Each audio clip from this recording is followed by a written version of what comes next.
નમસ્કાર વિદ્યાર્થી મિત્રો, અમારા યુટ્યુબ ચેનલ પર તમારું હાર્દિક સ્વાગત છે. તો આજે આપણે કરવાના છીએ સમ નંબર 15.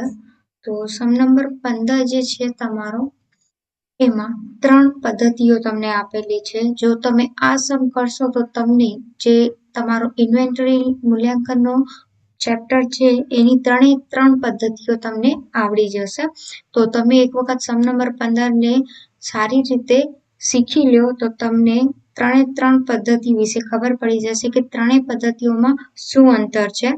તો આપણે ઝડપથી સમની શરૂઆત કરીએ. જો આ પહેલા તમને માહિતી ના હોય ફીફો અને લીફો મેથડ પદ્ધતિની, તો તમારે સમ નંબર 14 જોવો પડશે, જેમાં મેં ફીફો અને લીફો મેથડ વિશે ડિટેલમાં સમજાવ્યું છે. તો એક વખત તમે સમ નંબર 14 જોઈ લેશો એટલે તમને સમ નંબર 15 કરવામાં બહુ આસાની રહેશે. તો ઝડપથી આપણે સમ નંબર 15 ની શરૂઆત કરીએ.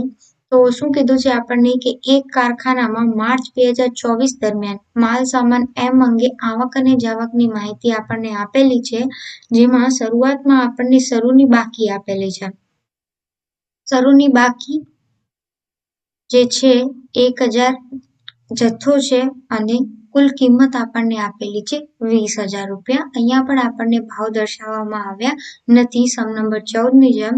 તો ભાવ કાઢતા તો આપણે સમ નંબર 14 માં શીખી જ ગયા શું કરવાનું, કુલ કિંમતને આપણે જથ્થા જોડે ભાગાકાર કરવાનો. તો અહીંયા આપણને ભાવ શું મળશે, 20,000 ભાગ્યા 1000 કરીએ આપણે તો અહીંયા આપણને 20 રૂપિયાનો ભાવ મળે. તો આ વસ્તુ તો આપણે નોર્મલી શીખી જ ગયા છીએ, છતાં પણ એક વખત મેં તમને સ્ક્રીન પર દેખાડી દીધી કે 20,000 ભાગ્યા 1000 કરશો એટલે તમારે અહીંયા ભાવ મળી જશે 20.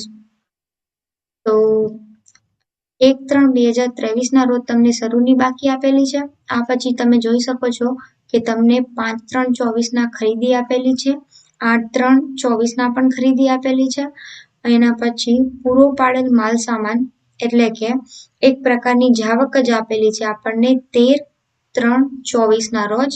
આ પછી 15/3/24 ના રોજ ફરીથી ખરીદી આપેલ છે.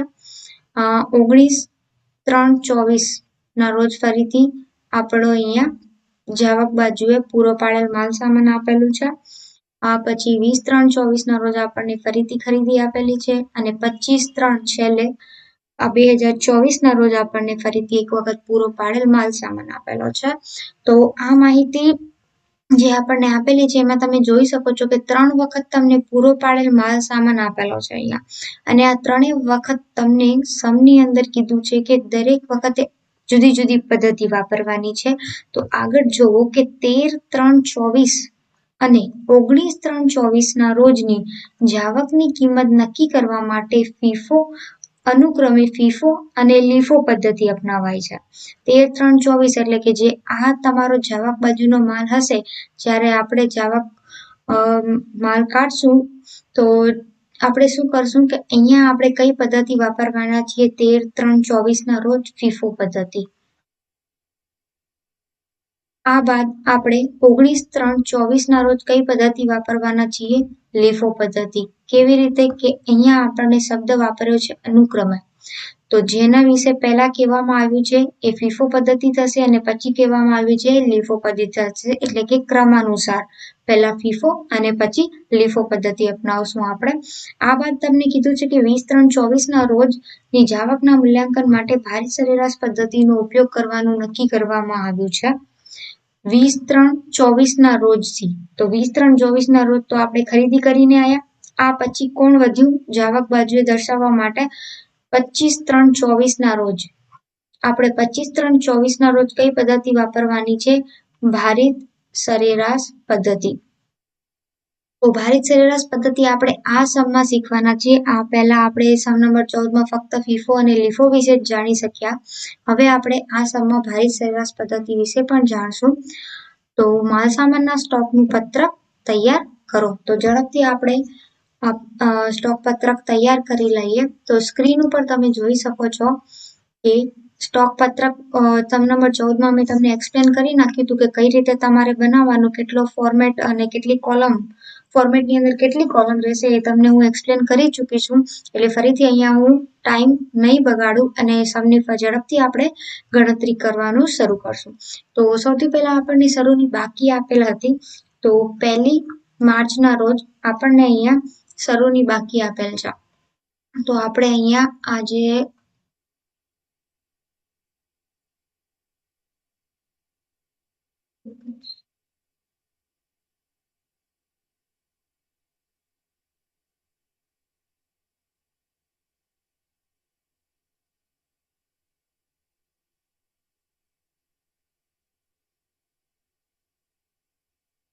તો અહીંયા જે આ બેલેન્સ છે એટલે તમે અહીંયા ગુજરાતીમાં લખી નાખજો શરૂની બાકી.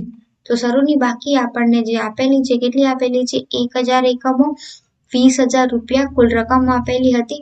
અહીંયા આપણે 20000 ભાગ્યા 1000 કર્યા તો આપણને અહીંયા 20 રૂપિયા ભાવ મળી ગયો. આ પછી આપણે શરૂની બાકીને સ્ટોકમાં દર્શાવી દેશું કે 1000 કિલો જથ્થો 20 ના ભાવે 20000 રૂપિયા. આગળ આપણે જોઈએ તો આગળ આપણને આપેલું છે કે 5/3/24 ના રોજ આપણે ફરીથી ખરીદી કરીને આવ્યા છીએ 7000 એકમોની 18 ના ભાવે. તો કેટલા થશે 1,26,000. હવે આ 18 ક્યાંથી આવ્યા તો એ તો આપણે જ કાઢવાના છે. કઈ રીતે?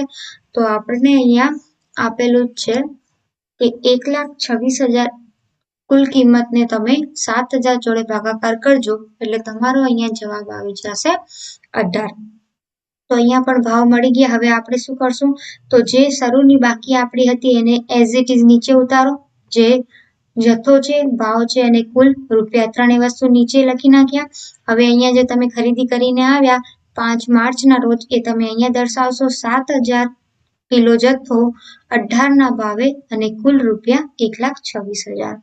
આ પછી આપણને આગળ શું આપેલું છે તો આપણને ફરીથી કીધું છે કે આપણે 8 તારીખના ફરીથી ખરીદી કરીને આવ્યા છીએ 4000 કિલો જથ્થો છે અને 88,000 કુલ રકમ આપેલી છે આપણને. તો અહીંયા આપણે ઝડપથી લખી નાખશું કે 4000 આવક બાજુએ જથ્થો 88,000 કુલ રકમ 88,000 ભાગ્યા 4000 કરીએ તો અહીંયા આપણને 22 રૂપિયા ભાવ મળી જશે. ફરીથી આપણે શું કરવાનું કે આ જે 1000 છે એઝ ઇટ ઇઝ નીચે ઉતરશે. 7000 વાળો જથ્થો પણ નીચે ઉતરશે અને અહીંયા ફરીથી જે તમે ખરીદી કરીને આવ્યા 8 માર્ચના એ અહીંયા દર્શાવી દેશો 4000 કિલો જથ્થો 22 ના ભાવે અને 88,000. આગળ આપણે જોઈએ તો આગળ આપણને આપેલું છે કે 13 માર્ચના રોજ આપણે અહીંયા પૂરો પાડેલ માલ સામાન એનો એટલે કે જાવક બાજુએ આપણને દર્શાવવું પડશે કે આપણે પૂરો પાડેલ માલ સામાન કેટલો લીધો છે. તો એ છે આપણો અહીંયા 4800 કિલો જથ્થો. ભાવ તો આપેલા નથી કારણ કે એ આપણે ઉપરથી જે જથ્થો કાઢવાના છીએ એનો જે ભાવ હશે એનો એ જ લેશું. કઈ પદ્ધતિ કીધી છે સમની અંદર આપણને અહીંયા ફીફો પદ્ધતિ કીધી છે. તો ફીફો પદ્ધતિ આપણે વાપરી લઈએ. અહીંયા તો કેટલો જથ્થો કાઢવાનો છે આપણને કુલ કાઢવાનો છે આપણને 4800 કીધું છે. તો 4800 માટે આપણે જોઈ શકીએ છીએ કે ફીફો પદ્ધતિ જે આપણી છે એ કહે છે કે પ્રથમ આવે એ પ્રથમ જાય. તો આપણે પ્રથમ કયો માલ આવ્યો છે અહીંયા 1000 વાળો, એના પછી 7000 વાળો અને પછી 4000 વાળો. હવે તમને અહીંયા 4800 રૂપિયા 4800 નો જથ્થો કાઢવો હોય બારે તો તમારે શું કરવાનું કે 1000 વાળો જથ્થો તમે પહેલા લેશો કારણ કે પ્રથમ આવે પ્રથમ જાય એવું કીધું છે. એના પછી બાકીનો કેટલો વધશે 4800 માં કેટલો ખૂટ્યો 3800 નો ખૂટ્યો અને અહીંયા કેટલો છે આપણી જોડે 7000 કિલો જથ્થો છે. તો શું આમાંથી નીકળશે? હા, આમાંથી આરામથી આપણે 3800 કિલો જથ્થો કાઢી શકીએ છીએ. તો 1000 તમે ઉપરથી લેશો પ્રથમ જે માલ આવ્યો છે એના પછી જે માલ આવ્યો છે 7000 એમાંથી તમે 3800 કિલો જથ્થો કાઢશો અને ભાવ જે તમારા અહીંયા 20 ને 18 આપેલા છે એ તમારે એઝ ઇટ ઇઝ લઈ લેવાના. તો અહીંયા 1000 ગુણ્યા 20 એટલે 20000, 3800 ગુણ્યા 18 એટલે 68400 થશે. હવે તમારો જે અહીંયા 7000 નો આ 1000 નો જથ્થો તો તમારો અહીંયા કમ્પ્લીટ થઈ ગયો કારણ કે તમે અહીંયા લઈ લીધો. 7000 માંથી તમે 3800 જથ્થો તો જાવક બાજુએ દર્શાવી ચૂક્યા છે એટલે કે તમારો જથ્થો વપરાઈ ચૂક્યો છે. તો હવે તમારી જોડે શું વધશે તો 7000 માઇનસ 3800 કરશો એટલે હવે તમારી જોડે વધશે 3200 કિલો જથ્થો. તો અહીંયા 3200 કિલો જથ્થો 18 ના ભાવે અને 3200 ગુણ્યા 18 કરશું એટલે અહીંયા જવાબ શું આવશે આપણું 57600. આ પછી આ જે 4000 વાળો જથ્થો છે એ તો વપરાણો જ નથી, એને તો એઝ ઇટ ઇઝ આપણે નીચે ઉતારવાના છીએ. 4000 ગુણ્યા 22 88,000. હવે આપણી જોડે સ્ટોક બે પડ્યા છે, એક છે 3200 નો સ્ટોક અને બીજો સ્ટોક છે 4000 નો. આગળ જોઈએ તો આગળ આપણને કહે છે કે 15/3/24 ના રોજ આપણે ફરીથી ખરીદી કરી છે 800 કિલો જથ્થાની 20,000 કુલ કિંમત છે એની. તો આપણે લખી નાખીએ અહીંયા 15/3/2024 800 કિલો જથ્થો 20,000 કુલ કિંમત ભાગાકાર કરો 20,000 ગુણ્યા 8/800 એટલે તમને અહીંયા 25 રૂપિયા ભાવ મળી જશે. ફરીથી અહીંયા તમે શું કરશો, પોતાનો 3200 વાળો જથ્થો 4000 વાળો જથ્થો નીચે ઉતારશો, એના પછી આ જે 800 વાળો જથ્થો છે એને પણ તમે અહીંયા દર્શાવશો. એટલે હવે તમારી જોડે સ્ટોક કેટલો થઈ ગયો, તો તમારી જોડે 3200, 4000 અને 800 આ 3 સ્ટોક તમારી જોડે પડ્યા છે. આગળ જોઈએ આપણે આગળ આપણને 19/3/2024 ના રોજ કે છે કે પૂરો પાડેલ માલ સામાન કેટલો છે 4001 કિલો જથ્થો. તો 4000 કિલો જથ્થો આપણને પૂરો પાડવાનો છે એટલે આપણે ક્યાં દર્શાવશું, જાવક બાજુએ દર્શાવશું. હવે આ જે 4000 કિલો જથ્થો છે એ આપણે ક્યાંથી લેવાનો છે, તો આપણી પાસે 3 સ્ટોક છે 3200, 4000 અને 800. એમાંથી આપણે 4000 શેમાંથી લેવાના, તો આપણને કઈ પદ્ધતિ વાપરવાની કીધી છે અહીંયા 19/3/24 ના રોજ આપણને લીફો પદ્ધતિ વાપરવાની કીધી છે. તો લીફો પદ્ધતિ શું કે છે, આપણને લીફો પદ્ધતિ કે છે કે જે છેલ્લે આવે એ પ્રથમ જાય. તો છેલ્લે કયો સ્ટોક આપણા જોડે આવ્યો છે, તો છેલ્લે આપણા જોડે 800 નો સ્ટોક આવ્યો છે. તો 800 નો જે આપણો સ્ટોક છે એને આપણે પહેલા કાઢી લેશું. તો અહીંયા 800 નો સ્ટોક એઝ ઇટ ઇઝ 25 ના ભાવે કેટલી રકમ થશે 20,000.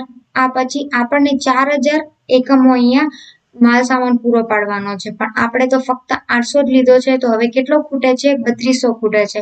તો ઉપરનો સ્ટોક આપણી પાસે 4000 નો પડ્યો છે, એમાંથી આપણે આ 3200 નો સ્ટોક કાઢી લઈશું. એટલે 4000 માંથી 3200 અહીંયા લીધા 22 ના ભાવે, તો આપણી રકમ થશે અહીંયા કુલ કિંમત 70,400. હવે આપણી જોડે શું વધશે, તો 800 નો સ્ટોક તો પૂરો થઈ ગયો, 4000 ના સ્ટોક માંથી 3200 નો સ્ટોક લીધો, તો હવે કેટલે વધ્યા આપણી જોડે 800 વધ્યા. અને આ જે ઉપર વાળો 3200 નો સ્ટોક હતો એ તો નીચે એઝ ઇટ ઇઝ ઉતરશે, એને તો કઈ કરવાનું નથી, જેમ છે એમને એમ લખી નાખો. બાકીનો 4000 માંથી અહીંયા જે 3200 નો સ્ટોક કાઢ્યો એટલે હવે આપણી જોડે 8000 નો સ્ટોક વધશે 22 ના ભાવે, એટલે અહીંયા આવશે 17,600. આગળ આપણને શું આપેલું છે, તો આગળ આપણને 20/3/24 ના રોજ આપણે ફરીથી 4000 કિલો જથ્થો ખરીદીને આવ્યા છીએ 60,800 ની કિંમત પ્રમાણે.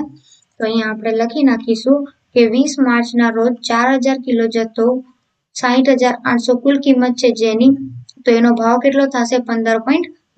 60,800 ભાગ્યા 4000 કરતા આપણને 15.20 મળી જશે. હવે ફરીથી આપણે અહીંયા જથ્થો દર્શાવી દઈએ. હવે અહીંયા કેટલો જથ્થો દર્શાવશું આપણે, તો જોવો તમારું અહીંયા 3200 અને 800 આ બે સ્ટોક પડ્યા હતા, એટલે કુલ સ્ટોક કેટલો થયો 4000 નો, અને અહીંયા તમે 4000 નો ખરીદીને લાવ્યા એટલે કુલ હવે સ્ટોક તમારો કેટલો થશે 8000 નો. તો અહીંયા મેં ભેગો કેમ લખ્યો છે, એનું કારણ શું છે, તો એનું કારણ એ છે કે તમે સમમાં જોયું હશે કે આપણને કીધું છે કે 20/3/24 ના રોજથી જાવકના મૂલ્યાંકન માટે ભારિત સરેરાશ પદ્ધતિનો ઉપયોગ કરો. અને જો ભારિત સરેરાશ પદ્ધતિનો ઉપયોગ કરવો હોય તો તમારો જેટલો પણ સ્ટોક હોય પડ્યો હોય એ બધાનો શું કરવો પડે, આપણે સરવાળો કરવો પડે. તો અહીંયા શું કર્યું મેં કે 3200 ને 800 ને નીચે ન લખવા કરતા આ 3200 અને આ 800 ટોટલ 4000 અને આ બીજા 4000 જે આપણે 20/3 ના રોજ ખરીદ્યો માલ એટલે કુલ 8000 મેં અહીંયા દર્શાવી દીધા છે. હવે આ ભાવ ક્યાંથી કાઢવા અને અહીંયા કેટલી રકમ આવશે, તો અહીંયા 57,600 પ્લસ 17,600 અને 60,800 આ ત્રણેયનું જ્યારે તમે ટોટલ કરશો ત્યારે તમને મળશે 1,36,000. 1,36,000 ભાગ્યા તમે 8000 કરશો એટલે તમને અહીંયા મળી જશે 17 રૂપિયા ભાવ.